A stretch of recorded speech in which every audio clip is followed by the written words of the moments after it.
ওনার নাম্বারটা ইউজ করে আরেকজন বলবে যে একদম হুবহু কণ্ঠ দিয়ে যে আমি অমুক দেশ থেকে ওমানে এসে আটকা পড়ে আছি। জাতীয় পরিচয়পত্র তথ্য অবৈধভাবে বিক্রয়, পাচার এবং জালিয়াতির মাধ্যমে বিপুল পরিমাণ অবৈধ অর্থ উপার্জনের অভিযোগে একটি শক্তিশালী প্রতারক চক্রের 2 সক্রিয় সদস্যকে গ্রেপ্তার করেছে সিপিসি। গ্রেপ্তারকৃতরা হলেন ডাটা এন্ট্রি অপারেটর, যে উনি আউটসোর্সিংয়ের, মোহাম্মদ আলামিন, বয়স 39, এবং মোহাম্মদ হাবিবুল্লাহ, বয়স 41। তিনি হচ্ছেন অফিস সহকারী কাম কম্পিউটার অপারেটর। উনি গজারিয়া উপজেলায় নির্বাচন অফিসে ওনার পোস্টিং।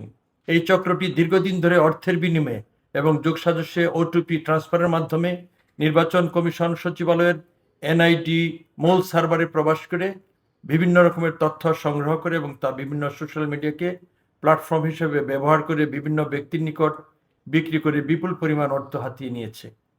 তারা সাধারণ মানুষের সরলতার সুযোগ নিয়ে এবং ডিজিটাল সিস্টেমের অপব্যবহার করে এই অবৈধ তথ্য বিক্রির বাণিজ্য সিন্ডিকেট গড়ে তুলেছিল। আপনি জানেন উনি দুবাই অথবা মিডল ইস্ট কোনো কান্ট্রিতে আছেন।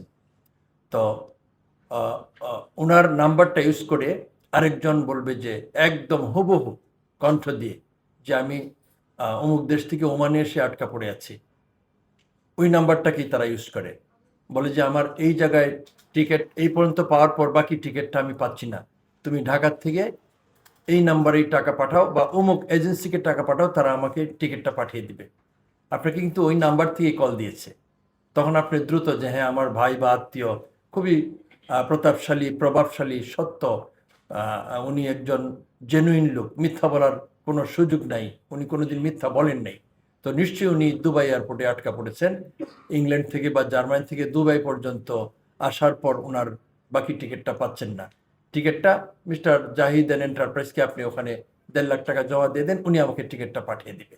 এইটা আরেকটা বর্তমানে খুব চমৎকার একটা প্রসেস, মানুষের কাছ থেকে টাকা নিয়ে যাচ্ছে। পরবর্তীতে জানা গেল যে না, উনি দুবাই আসেও নাই, উনি এরকম টাকা চায়ও নাই, এভাবে কিন্তু অনেক টাকা নিয়ে নিচ্ছে।